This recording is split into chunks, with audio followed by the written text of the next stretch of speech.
Is there a little person in her house? Yeah, every once in a while.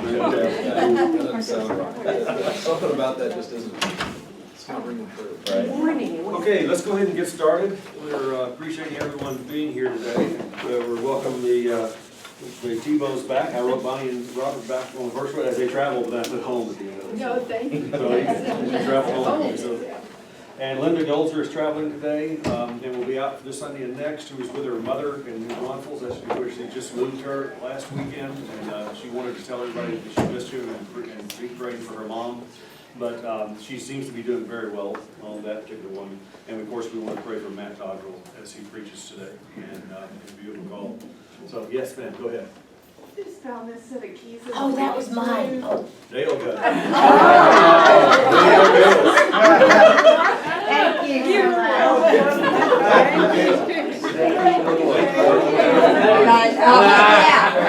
That's it.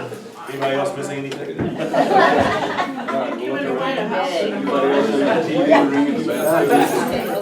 This is great. We did have a birthday in our group with Bert this last week. 18. Nice job this morning, by the way. Yes. I want to go ahead and pass the prayer book around. You'll see there's a thing about taking census, and there's a thing about a nearly newlywed class. If you know people who would be interested in that.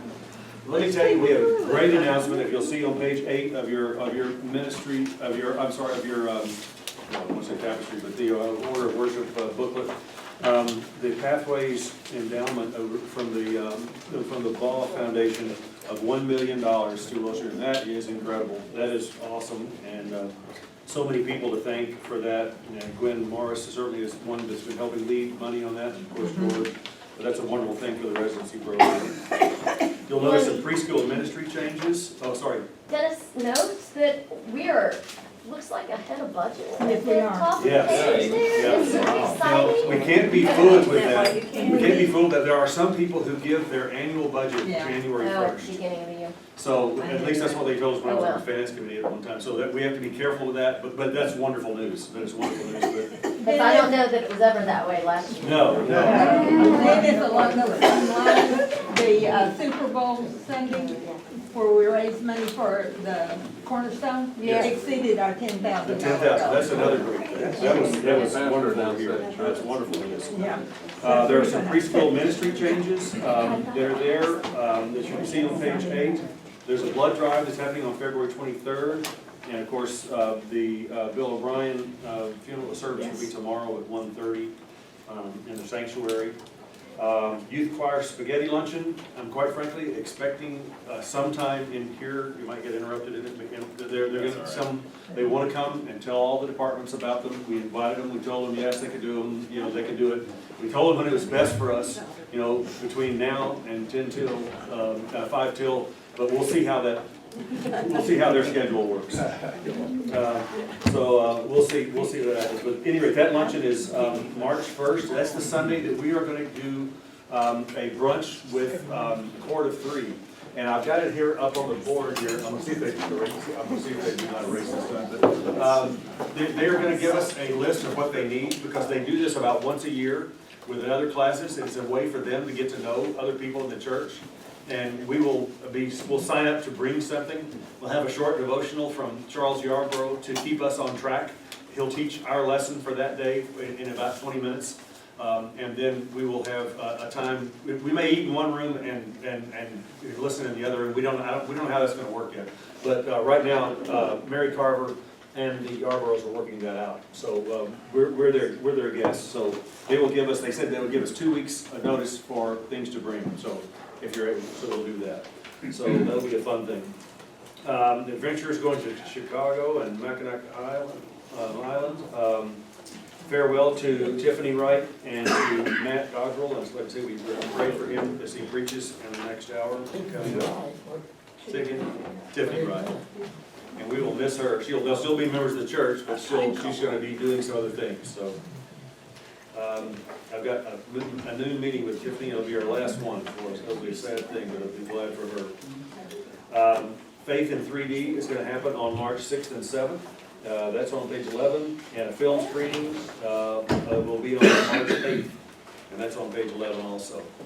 Are there any other church-wide announcements before we turn this over to, yes, please, Jerry? If you are not in the first service, please go to the second service. George is in rare form this morning. He is, and he does talk a little bit about Bill. Okay.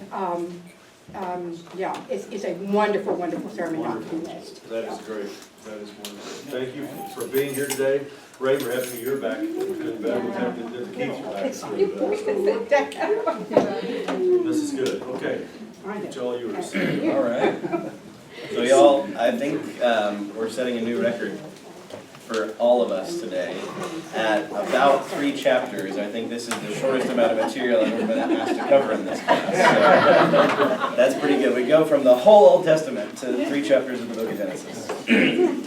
So we'll be today in Genesis 25, 27, and 28. This is the sum of the story. This is really just the first half of the story of Jacob and Esau. We're going to skip 26 because 26 is mostly about Isaac. But 25, 27, and 28. So before we get started, I just kind of want to know what's in the collective consciousness. What do you remember? What do you think you remember? What do you know about Jacob and Esau? Esau was the older brother, Jacob was the younger. Esau was the older brother, Jacob was the younger. That's going to be very important. Betrayal. Betrayal, yeah, that's a big theme in this story. Betrayal, reversal of expectations. Kind of a conspiracy between Jacob and his mother, it seems. Yeah, there's some deceit in this story that's requires some collaboration between people. Absolutely. Anybody else? The easiest way to a man's birthright through his stomach. Yeah. Completely different personalities and Yeah. looks. Yeah, so they're twins, they're fraternal twins, but they're very, very different people. Absolutely. Yeah, mama's boy and a hunter, A so. mama's boy and a hunter.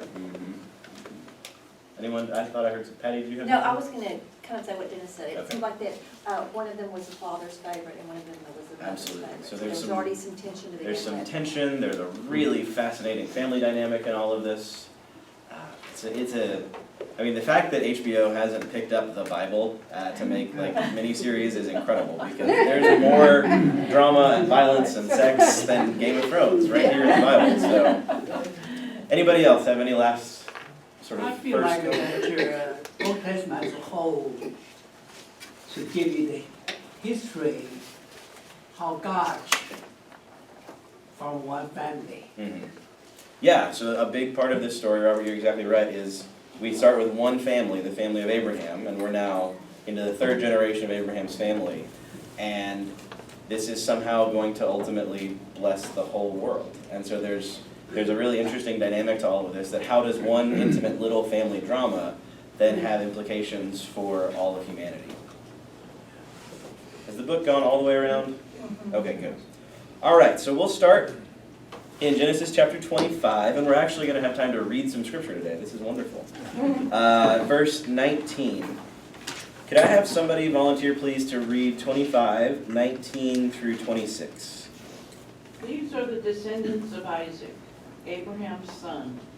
Abraham was the father of Isaac. Isaac was 40 years old when he married Rebekah, daughter of Bethuel, the Aramean of Paddan Aram, sister of Laban and the Aramean. Isaac prayed to the Lord for his wife because she was barren, and the Lord granted his prayer, and his wife Rebekah conceived. The children struggled together within her, and she said, "If it is to be this way, why do I live?" So she went to inquire of the Lord, and the Lord said to her, "Two nations are in your womb, and 2 peoples born of you shall be divided. The one shall be stronger than the other. The elder shall serve the younger."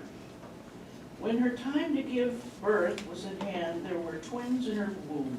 The first came out red, all his body like a hairy mantle, so they named him Esau. Afterward, his brother came out, with his hand gripping Esau's heel, so he was named Jacob. Isaac was 60 years old when she bore them. When the boys grew up, Esau was a skillful hunter, man of the field. while Jacob was a quiet man, living in tents. Isaac loved Esau because he was fond of game, but Rebekah loved Jacob. Perfect, thank you. We'll stop it right there, we'll pick up the next story in just a second. Do you see some familiar tropes or themes in this passage? Does anybody else in the Bible pray to the Lord for children that then have sort of special consequences? Abraham and Sarah do. Hannah does. This is a theme that shows up over and over again in the Old Testament. And in the New Testament as well, absolutely. Women who experience infertility, the Old Testament just kind of generally calls it barrenness. Obviously they didn't understand the intricacies of the human reproductive system, and so it's just barrenness. One or both members of the couple pray to the Lord for a child, because in the ancient world, that's part of how society works. You get married, you have children, you build a family, you kind of carry on your family legacy. And especially for Isaac, I mean, Isaac knows that his father was promised, descendants as numerous as the sand on the seashore. And so all of a sudden, he and his wife can't have children, and he's kind of worried. But then at the same time, he's probably also remembering some of the things that happened to his dad, and wondering, okay, how old am I going to be before God finally just decides to, show up and have some fun with me and my family. It'd been good if it had drive-in movies back then. Probably pregnant there. That may have been part of the problem, not enough venues for necking. So anyway, they pray to the Lord, and the Lord grants their request. And Rebekah gets pregnant, and she has what sounds like a very difficult pregnancy. I mean, Leanna had some really hard mornings when she was pregnant with Henley, but she never once said, if this is the way it's going to be for the next 9 months, go ahead and kill me now. Which is the sentiment that Rebekah is expressing, that this is so difficult that I'm not sure if I want to put up with the rest of it. And she goes to inquire of the Lord. We don't know exactly what this phrase means. It could mean that she just prays to God. It could also mean that she goes and seeks out the help of a prophet or a priest. The tricky thing is that at least within the narrative of the book of Genesis, there's no organized Israelite religion yet. So if she goes to a prophet, who does she go to? Now, Abraham does have a large extended family, so maybe they've kind of established a little family religious system, and there might be somebody who's kind of designated as the prophet. We don't know. It's kind of an odd phrase. But eventually, the Lord reveals to her that the reason why her pregnancy is so difficult is because she's carrying twins, and that these twins are struggling within her, both physically, which I imagine is what's causing the physical discomfort, and metaphorically. They're going to grow up to represent two nations, and two nations that will continue to struggle against each other. Now, this map is kind of small, so maybe afterwards you can come over here and check it out. But we know that Jacob is going to grow up to be Israel, which is all of this. His brother Esau will become the father of a nation that the Bible refers to as Edom, which is just south of the Dead Sea, kind of on the southern border of Israel proper. Edom becomes really important because, well, first of all, they control a really interesting trade route that goes kind of through the Arabian desert and up this way. But they sort of become one of Israel's sort of chief antagonists. They never really explicitly go to war with each other, but if you read some of the minor prophets in the book of, is it Isaiah or Jeremiah? I think it's Isaiah. No, maybe it's Jeremiah. Anyway, when the Babylonians destroy the first temple, the Edomites were apparently there kind of encouraging them and egging them on. And in Obadiah, I think, one of the minor prophets, the prophet even says that the Edomites participated in the burning of the temple and took some Israelites as slaves back with them to Edom. So this historical animosity between these two nations is kind of given its genesis here in Rebekah's womb, that Jacob and Esau were always at odds with each other, and so the two nations that they grew up to found will be at odds with each other. This is what we call, in sort of the scholarly study of the Bible, an etiological story, which is just a fancy way to say a story that explains why things are the way they are. So it's almost in the vein of like a Rudyard. Oh, hey guys, Hello. come on in. Y'all here to plug the spaghetti auction? Yes. Want to see him? Oh my gosh. All right. Wow. Hi, we're the youth choir, and this year we're going to Denver, Colorado. And the youth choir spaghetti lunch and silent auctions are our only fundraiser of the year. This fundraiser provides around 30% of the trip's cost. It helps keep the cost down for every family and reduces the amount that comes from the church budget. It also enables scholarships for students who would not be able to afford to go on the trip otherwise. So what I like about this, well, the tour, is I get to know everybody else better in the group, and we get to do group activities and help other people. What is that? Volunteer? Yes, we volunteer. And there are 2 ways you can help the spaghetti lunch and salad auction. You can come to the spaghetti lunch. It's on March 1st, and it's at 11 o'clock service. And after the 11 o'clock service, so after the 8:30 service, you can come, and after Sunday school. And some ways you can help us are during the silent auction to donate. You can donate tickets to sporting events, concerts, shows, vacation lakes, homes, and trips, gift cards to restaurants, spas, online merchants, and professional services. Thank you. And you can leave the contribution forms with them, and they can return to the main office. We ran out of them, so. We'll probably come back. Sure. Thank you. Thank you.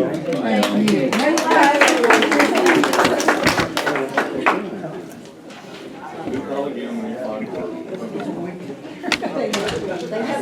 They have a lot of cool items. Yeah, y'all, if you've never been to the spaghetti luncheon, first of all, it's just a lot of fun because the youth are doing most of the work and you get to kind of enjoy that. But they're all really personal and hospitable, and there's all kinds of cool stuff. You know, It's been donated. that's been donated that you then bid on to raise money for the youth. And I mean, everything from, there's a family in the church who has like a vacation timeshare in Aruba that they usually donate a weekend there. Everything to like, you know, tickets to go see a play at the Dallas Theater Center, restaurant vouchers, people who have unique skills. So y'all know Jerry McElvin, for example. Jerry is an amateur woodworker, and he usually makes a couple of things and donates them. So all kinds of fun stuff, and it all goes towards helping the youth go on choir tour, which is an amazing opportunity for them. They get to sing in a bunch of different churches. Because they're going to Denver this year, they'll actually be hanging out with some resident alumni. Ann Jernberg Scalfaro's church is there in Denver. They're going to be singing there, doing service projects. It's a really wonderful thing. So if you've got time and a couple extra dollars in your pocketbook, March 1st, highly recommend it. Let me just say one thing. We got to go to Grand Cayman. The Kellers give a week there every year, 7 nights. And you cannot imagine, 3 bedrooms, everyone had its own bathroom. A huge living room, huge dining room. On the 2nd floor, it was just fantastic. So there are some really, really good things that you can bid on. Grand Cayman. And this is Grand Cayman, and this was only staying there. You still got to get there. It was on 7 Mile Beach. Yeah, from 7 Mile Beach, it's a very famous beach there. Turtle farm. So go to the spaghetti auction. All right, so back to Jacob and Esau. So in some ways, this story is, well, do y'all remember, did y'all have to read Rudyard Kipling in like middle school, high school? Ricky Tikki Tavi. Ricky Tikki Tavi, or like he has that book of Just So stories about why the elephant has a trunk, I can't remember any of the others now, but it's kind of a silly story, and maybe it's a silly example, but he tells a story about why things are the way they are.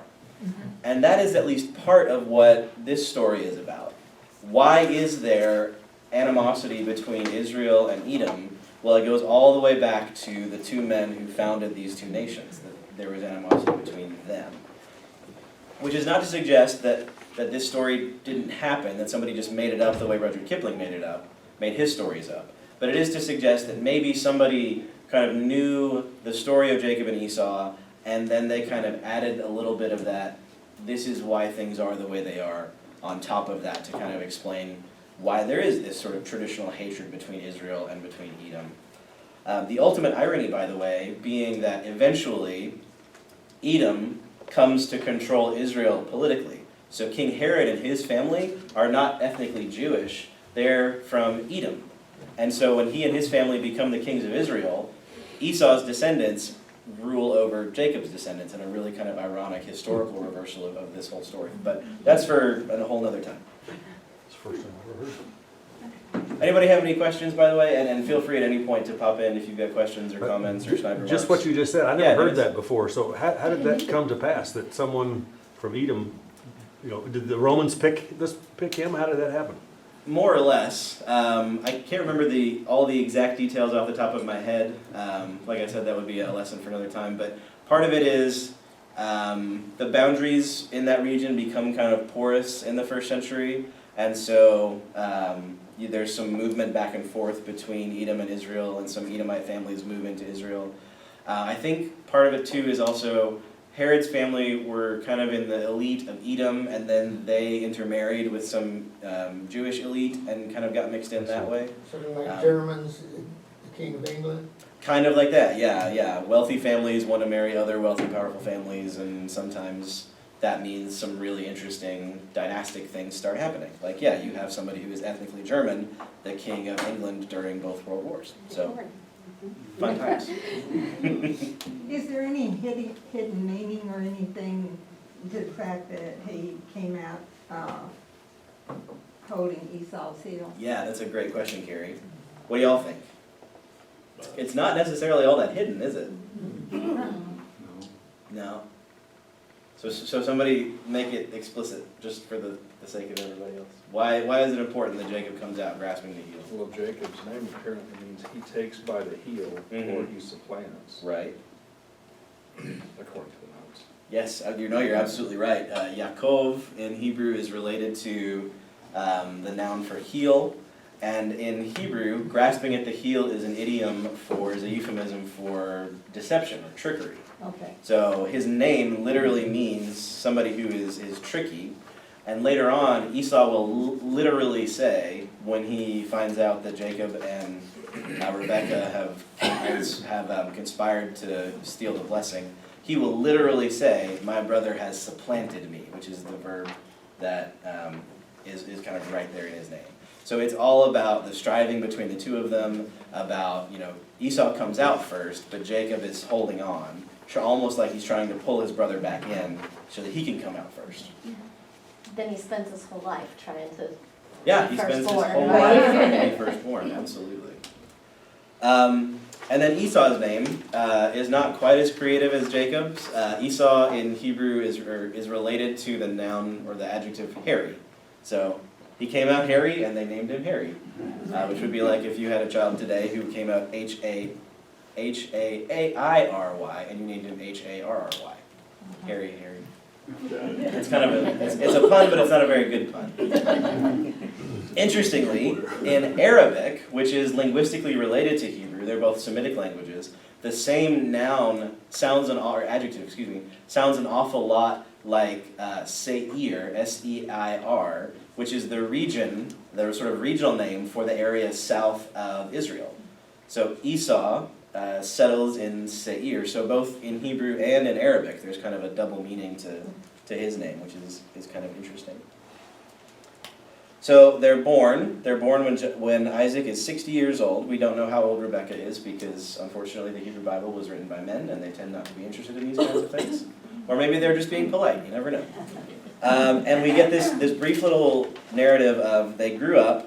Esau became a hunter and a man of the field, while Jacob was quiet, living in tents. And then we get the crux of all of this. Isaac loved Esau, and this is interesting, not because he enjoyed hunting or because he spent a lot of time with his son, but he loved Esau because he enjoyed wild game. So Isaac had a particular favorite meal, and Esau provided it for him, and so that's how they came to be fond of each other. But Rebekah loved Jacob. And so almost immediately, you get not only the conflict between the brothers, but the conflict that will then be magnified because one parent loves one and the other loves the other. And I know most of you have raised children, you know this, but I'm going to say it out loud anyway. This is not a good way to raise children. Having favorites, playing favorites off of each other, this is not a good model for raising a family. And ultimately, this is one of the most hopeful things about this story. There's a lot that goes wrong. There's a lot of things. I mean, this is kind of the story of Abraham's family is kind of a masterclass in how not to raise a family. Abraham basically sells his wife into slavery more than once. He pretends that she's his sister. He does all kinds of interesting things, and then Isaac does the same thing, actually. Isaac and his family are traveling, and he pretends that Rebekah is his sister, and it doesn't go well for anybody. Isaac is almost sacrificed. Abraham is ready to plunge the knife in. There's all kinds of things going on in this family that if I were counseling someone, I would say to them, well, first of all, every single member of your family needs to be in counseling. And second of all, maybe you don't need to go back for Thanksgiving this year. Skip this one. It's all right. This is kind of a toxic family environment. Well, it's not the last generation that's true. Absolutely. This is not by any means the last dysfunctional generation of this family. And all of that is true. And this is still the family that God chooses to bear his promise and blessing to the world. And somehow finds ways to work in and through all of that. Which is not a blanket sort of permission to, okay, just be crappy family members and God will work everything out. But if you do find yourself in a family context that is challenging or difficult or toxic or dysfunctional or fill in the adjective of your choice, that doesn't have to be the end of the story. God still has the power to work through these crazy families and to heal these crazy families. Part of the story of Jacob and Esau that we don't have time to get into today is their ultimate reconciliation. They hate each other for years and years and years. To the point that Esau is literally vowing to murder Jacob as soon as their father dies. Absolutely hate each other. Jacob flees because he's afraid for his life. And ultimately, they're able to reconcile with each other. Which I think is beautiful, that just because there is dysfunction and conflict and toxicity and a break in a relationship, that doesn't have to be the end of the story. Now the important part is that it requires both parties to be wanting and willing to reconcile, and that's ultimately what we get with Jacob and Esau, is that each of them realizes the harm that they've done the other and want to reconcile. It can't be a one-sided thing. But when both parties desire it, it's possible. And the grace of God can transform those relationships and do some pretty cool things. But before we get to the reconciliation, we have to get to the conflict. So it's not just that Isaac and Rebekah favor one specific child each. There's a specific inciting incident. So could somebody read chapter 25, verses 29 through the end of that chapter? What is that? 34, I think? 29 through 34. Once when Jacob was cooking a stew, Esau came in from the field, and he was famished. Esau said to Jacob, "Let me eat some of that red stuff, for I am famished." Therefore he was called Edom. Jacob said, "First, sell me your birthright." Esau said, "I am about to die. Of what use is a birthright to me?" Jacob said, "Swear to me first." So he swore to him and sold his birthright to Jacob. Then Jacob gave Esau bread and lentil stew, and he ate and drank and rose and went his way. Thus Esau despised his birthright.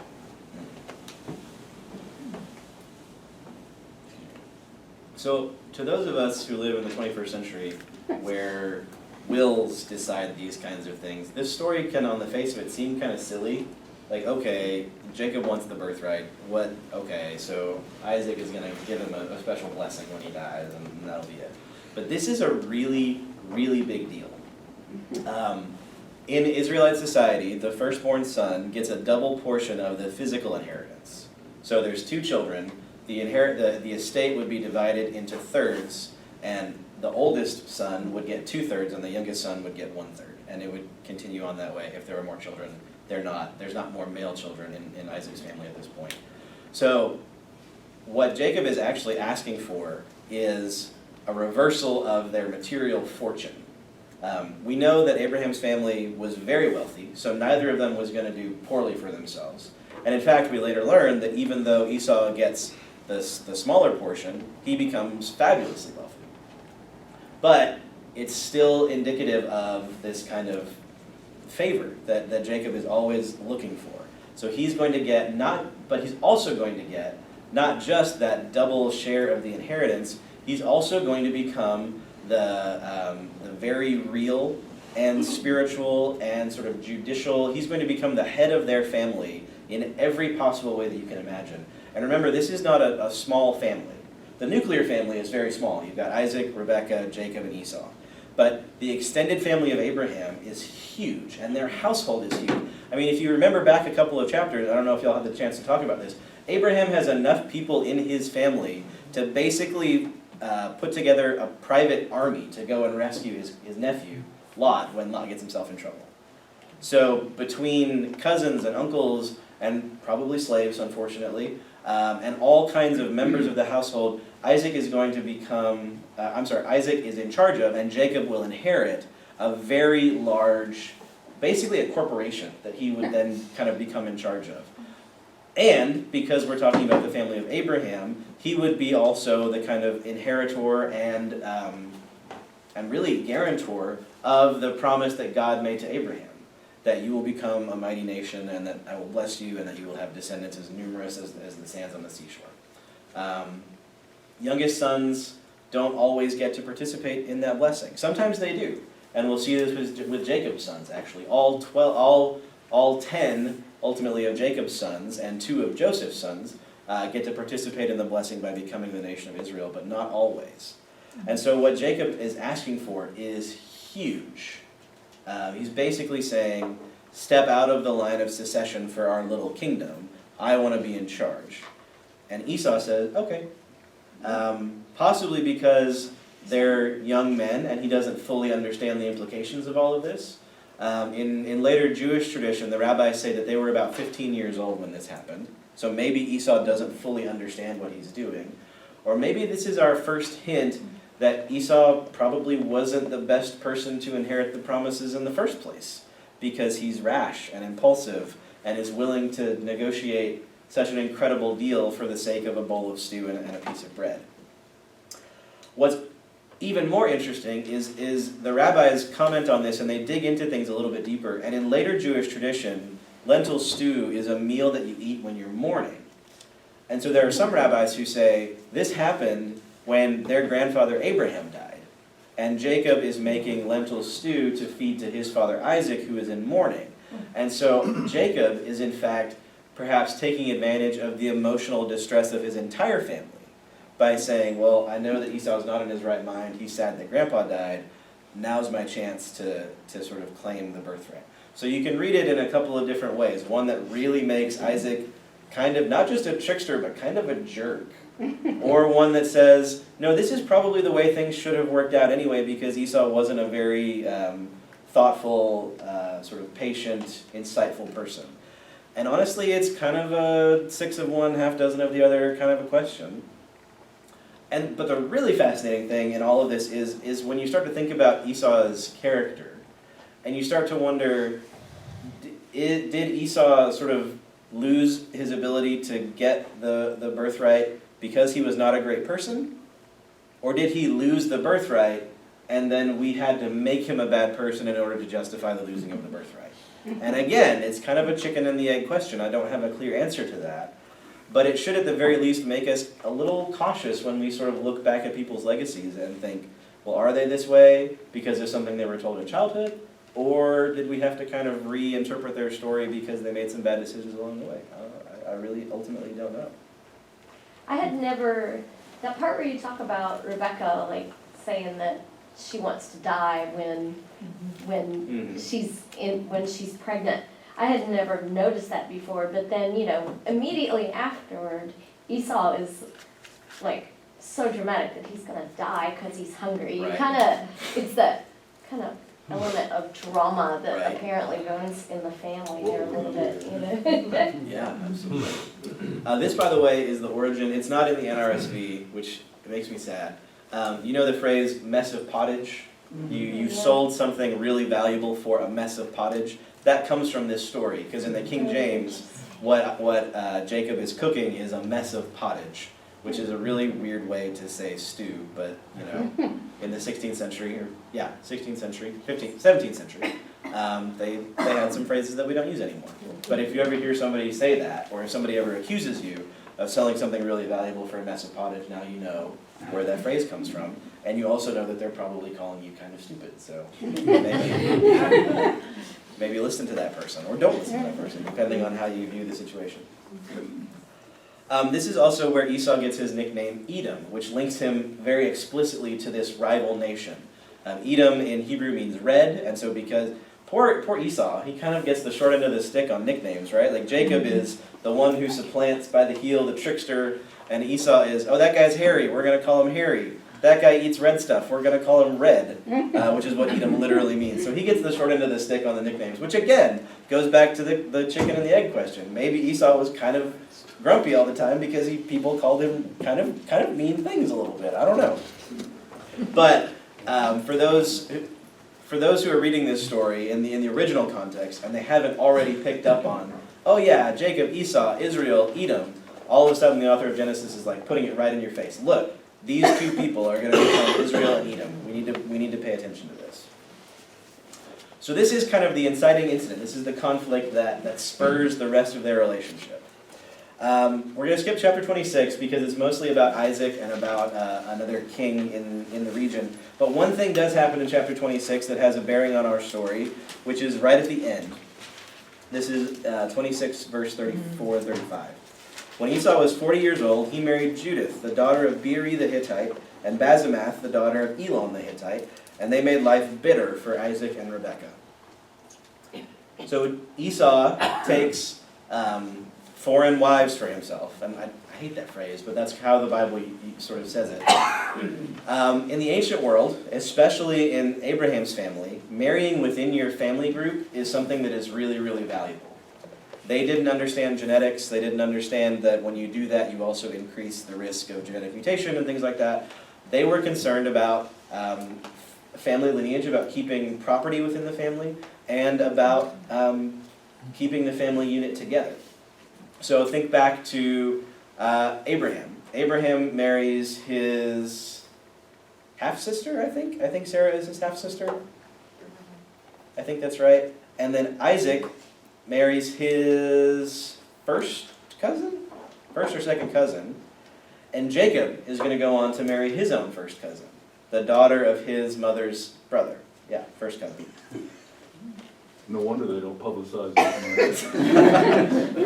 So you're right about that, and also up until the 1800s, amongst kind of people with land and money, this was really common, and in fact, sometimes among people who didn't have land and money, this was fairly common. And I don't mean that to be kind of a dig at any kind of social class. This was a fairly common thing, because often your family or your extended family might be the only people that you knew. You know, lots of people in the ancient world didn't have the ability to travel very far, and so the only people around you are cousins and second cousins and so on and so forth. And then if you get land and money, well, you want to make sure that land and money stays within your family, because if the male dies, the female is going to go back to her father's house. That's the way things generally work in the ancient world.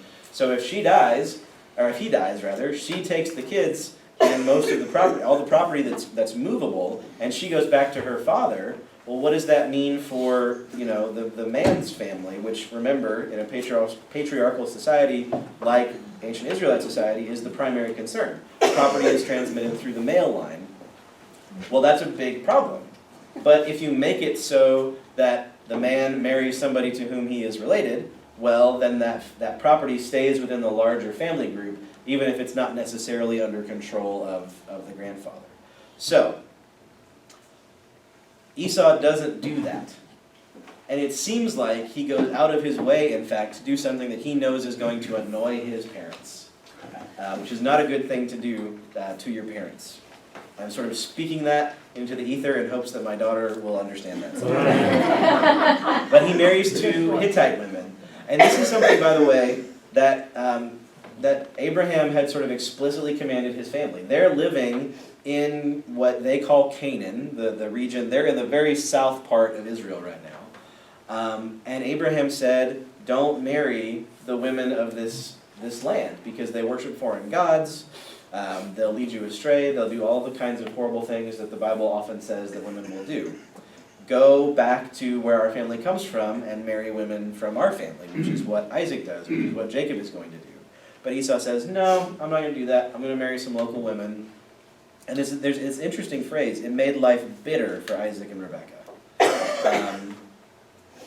Is this, back to Diana's point, is this some of the family drama that, they're kind of like, okay, we don't really mind these women so much, but we kind of are angry with Esau, so we're going to amplify the drama? Or were they legitimately causing all kinds of problems? We ultimately don't know. They just made life bitter. What do you know about the Hittites? Not much. I do know that people didn't believe they existed for a long time. Yeah, it's a really, so this is a rabbit that I'm going to chase for just a second. For a long time, there was no archaeological evidence that the Hittites existed as a discrete ethnic nation state. And in the sort of 1700s, 1800s, if you were a scholar of the Bible, it was very fashionable to say, well, the Hittites never existed, the Bible got this wrong, poo-poo, haha, I'm so enlightened, I know things that you don't know because you're a rube who just reads the Bible. Well, then in the middle of the 1800s, when archaeology kind of took off for the very first time, all of a sudden, people were like, hey, wait a minute, I think these are the Hittites. It matches the biblical description of the Hittites, and all of a sudden everybody was like, oh yeah, I think those are the Hittites. And we just kind of pretended like that whole period never happened. So that's just, a fascinating fact for your next cocktail party. Ultimately, that's about all I know about them. I want to say, like most Semitic groups, they originated in kind of northeast Africa, because I know the Egyptians have problems with them quite frequently. But other than that, I don't really know a whole lot about them. I'm sorry. I was wondering, all of a sudden this name pops up, Right. I hadn't seen it before. And Yeah. Who's this? It's another ethnic group that kind of lives in the area. You had to look far and wide to find one of these people, didn't you? But wasn't part of the caution about them marrying outside was like the Hittites, for example, didn't they worship false gods? Absolutely. Like Baal, did they worship Baal? I can't remember for sure, but they definitely would have worshipped gods who weren't Yahweh. And that's one of the big concerns about marrying outside of the community is that the women, those salacious Jezebel type women, will ultimately induce you to worship their gods. So they were pagan, in other words. They're pagan, yeah. They're not worshipers of Yahweh. And we know from some other stories in the Hebrew Bible that that's kind of what happens. Not that all women are like that, please don't hear me saying that, but Solomon marries a number of foreign women, and eventually they convince him not to change the official religion of Israel, but they convince him to put up statues and idols to their gods. And that's ultimately kind of part of Solomon's downfall, is that he allows these sort of pagan elements into Israel. All right, so let's move on. The story of Rebekah and Jacob conspiring to steal a blessing is really long, so I'm just going to kind of summarize it for you. Basically, Isaac comes to a point where he knows that he's not like actively dying, he's not like, cough, cough on the deathbed kind of a thing, but he knows that he doesn't have a lot of time left. And importantly, for this story, his sight is going. He doesn't have very good eyesight, if he has any eyesight at all. So he says to his family, I know that I'm getting close to the end. I want to go ahead and confer my blessing before I lose all of my faculties and before it becomes kind of an emergency thing. I want there to be some intentionality to this. So he tells Esau, you're the firstborn. Apparently, nobody told Isaac about the swap that Jacob and Esau have made. So Isaac says to Esau, you're the firstborn, I want to give you the blessing. Go hunt some game for me, make the food that I really love, and I'll give you the blessing. So Esau goes off to hunt and do this. Well, Rebecca overhears all of this, and she says to Jacob, okay, we don't have time to go hunt, so here's what you do. You go kill a couple of goats, and I basically know how to prepare the food the way that your father likes. Goat, I guess, is close enough to game meat that she's able to kind of convince Isaac that this is the food that he loves. So go do that, and bring the food to your father, and I'll cook it. You bring the food to your father, and he'll give you the blessing. Well, Jacob is a very crafty person. He says, well, Mom, Dad's eyesight is going. He might not recognize me. He won't recognize me that way, but what if he touches me? I'm not hairy like Esau is. And so she says, okay, when you kill the goats, take some of their skin, and we'll glue it to your hands and to your neck, and that way if he touches you, he'll think that you are Esau. Which kind of makes you wonder, how hairy was Esau? If the back of his hands felt like goat hide, wow! You kind of feel sorry for this guy. The first werewolf. The very first werewolf, perhaps, yeah. He could have gotten one, but he chose not to, I guess, for whatever reason. I'm not sure if his eyebrows were his main concern at this point, but you never know. So, Esau is away hunting. Jacob and Rebecca sort of cook up this scheme, both literally and metaphorically, and then he goes in and he offers the food to Isaac. Now, when Isaac hears Jacob's voice, he's suspicious. He doesn't think that this is actually Esau. But then Jacob comes closer to him, and he's wearing Esau's clothes. So Isaac smells Esau, and then he touches the hands and feels the goat hide, and says, aha, this is my son Esau. And Jacob actually says out loud, I am your son Esau. And so Isaac says, okay, I'm going to give you the blessing. It gets confusing, doesn't it? It does. There's a lot of names, a lot of people. And he gives this really beautiful blessing to Jacob, thinking that he's Esau. He says, the smell of my son is like the smell of a field that the Lord has blessed. May the Lord give you the dew of heaven and the fatness of the earth and plenty of grain and wine. Let people serve you and nations bow down to you. Be Lord over your brothers, and may your mother's sons bow down to you. Cursed be everyone who curses you, and blessed be everyone who blesses you. And that's kind of the end of the blessing. Jacob goes off, and right around this same time, by the way, Esau comes back. And you almost get this sense of like, Esau sees Jacob leaving the tent and goes, oh no, something is up. Well, he goes into the tent, and Isaac says, well, who are you? I just saw Esau, who is this? And Esau says, no, I'm Esau. And Isaac says, but I just gave my blessing to Esau. And they kind of figure out together, oh no, I actually blessed Jacob and not Esau. And what's really interesting is that there doesn't seem to be any ability to take it back, to undo this.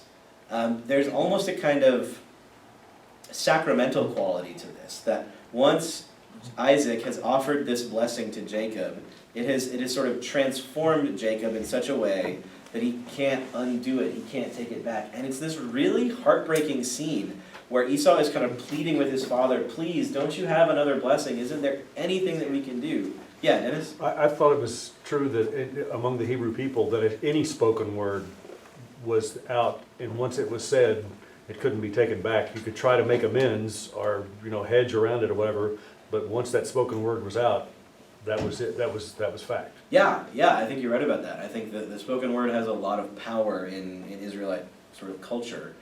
And yeah, I think that's a good insight. Apparently no fraud statute. Yeah, there's not. And nobody gets punished for this.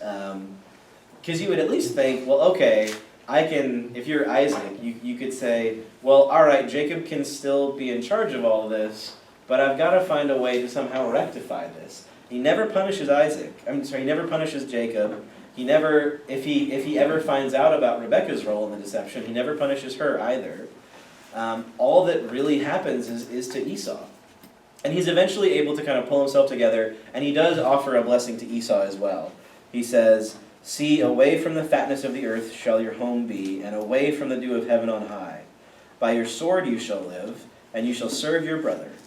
But when you break loose, you shall break his yoke from your neck.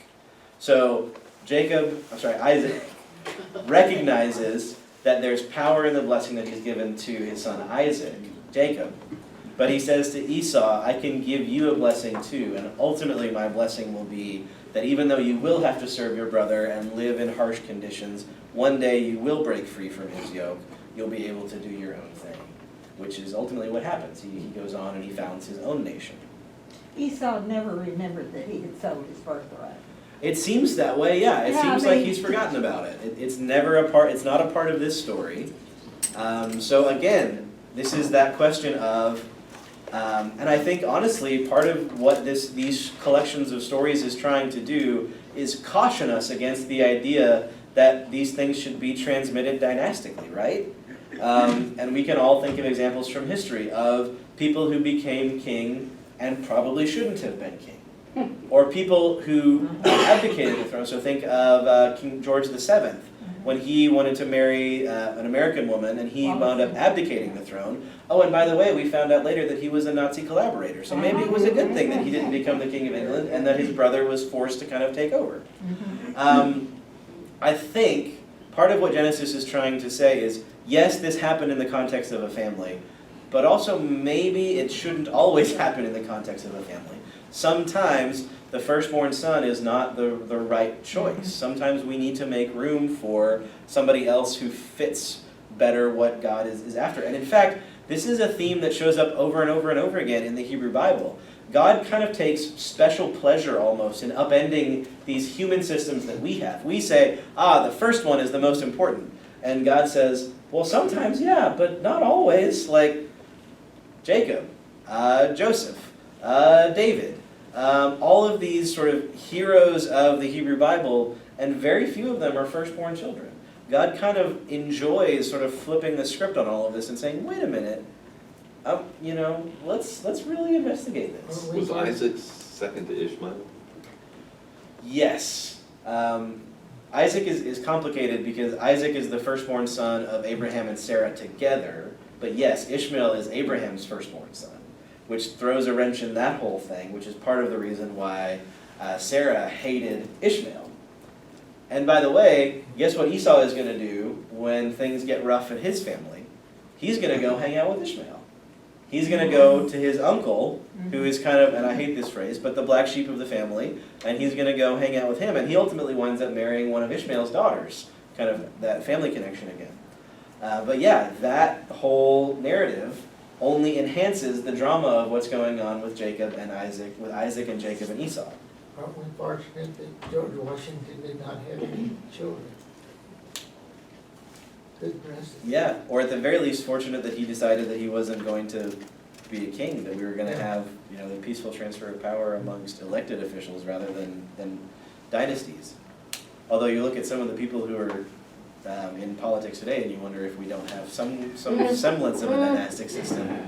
Well, also, being firstborn wasn't always a good thing because wait till Herod comes to power. Right, absolutely. There are times when being firstborn is not great, when they're in Egypt. So all of this happens. We're going to wrap this up pretty quickly.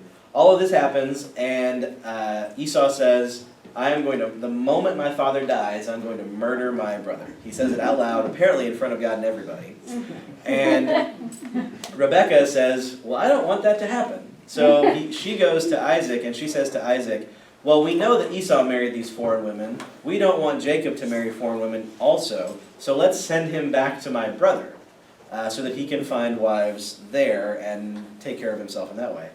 And again, maybe Isaac doesn't fully understand what's going on, but he kind of says, okay, yeah, we'll send. So Jacob gets to kind of run away, no consequences. Although it is important to note that because he runs away, he doesn't immediately have access to the family resources that he thought he was going to have as the new kind of firstborn son.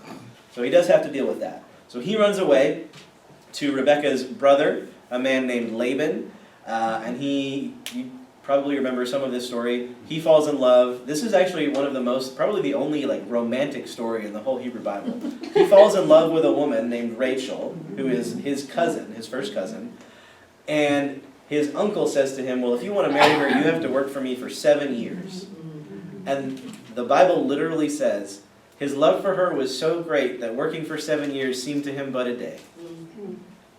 Which is great because after he works those 7 years, his uncle plays a trick on him and marries him to the other cousin, Leah. So he has to work 7 more years in order to marry Rachel. 14 years pass, he has 2 wives, he has a family, he comes back, he reconciles with Esau. But before that, on his way to live with Laban, he's going kind of up through the wilderness of the Sinai Peninsula, and he stops at a certain place. And he lays down to rest, and he has a dream. And this is probably one of his more famous episodes in the Bible. And he sees a ladder coming down from heaven, and angels going up and down the ladder. And he sees God, and God appears to him and basically makes the same promise to him that he made to Abraham. He says, if you worship me, I will make your descendants great. You'll found a nation. You'll do all these wonderful things. And what's interesting is that Isaac doesn't actually reply in the dream. When he wakes up, he does say, aha, I have seen God. This is an important place. I'm going to name it Beth-El, which in Hebrew literally means house of God. But he goes on to say, apparently to God, if you bring me back safe from my uncles, so that I can come back to my house, to my father's house, and enjoy all the rights that I have now been given, I will worship you, you will be my God, and I will give you 1/10 of everything that I have. So God makes a promise to Isaac, to Jacob, but Jacob, still kind of in that trickstery vein, says, well, I'm going to put a condition on this promise, that I'll only kind of assent to, I'll sort of generally go along with it, but ultimately I'll only really assent to this if I'm able to come back safe. And God doesn't really seem to have a problem with that. Because ultimately Isaac does come back safe. Jacob does come back safe, excuse me. He gets his name changed to Israel, which I think y'all will talk about next week. And he becomes the founder of this nation and the sort of fulfillment of Abraham's promises. It's interesting that he mentions 1/10. And then who else mentions 1/10? Jesus. Oh, yeah. In the New Testament. Yeah. I mean, it becomes a part of Israelite. So it actually goes all the way back to Abraham. Remember, Abraham is wandering through the wilderness, and he meets a guy named Melchizedek, which is Hebrew for righteous king. And Melchizedek helps him out, gives him some stuff, protects him, and Abraham offers him as a kind of thank you gift 1/10 of his property. So it actually goes all the way back to that arrangement. And then, yeah, Jacob promises 1/10, and then it gets codified into Hebrew law with Moses, and it gets even more specific. You give 1/10 of this, and 1/10 of that, and 1/10 overall. And then it becomes a point of conflict between Jesus and the scribes. You know, he says, you guys tithe on, like, your spices. Like, you tithe, if somebody gave you a penny as a paycheck, you would tithe somehow 10% of that penny. Oh, but you don't pay attention to justice and to the weightier matters of the law, to taking care of people. Anyway, that's another rabbit trail. So that's the first half of the story of Jacob and Esau. I wish we had time to get into their reconciliation, because it is actually a really beautiful thing that happens. But there we are. Is that next week, Dennis? That's coming up, yeah. Thank you. Aaron, I have the answer to Rudyard Kipling's Why Does an Elephant Have a Trunk? Well, sometimes a suitcase just won't do it. Yeah. All right, so we are happy to have Robert and Bonnie back. We're happy for that. Linda Golzer, I can say, is going to be out the next 2 Sundays traveling. And we're going to be praying in the next hour, especially for Matt Dodrill and for that congregation that he's preaching to in Little Rock, that they will be there to accept him as their new pastor. Please pray for the people in Wuhan. So that's continuing to have that. And Laura said continuing prayers for my sister-in-law Dean, which looks like she is going to have open heart surgery on the 24th of February. Okay.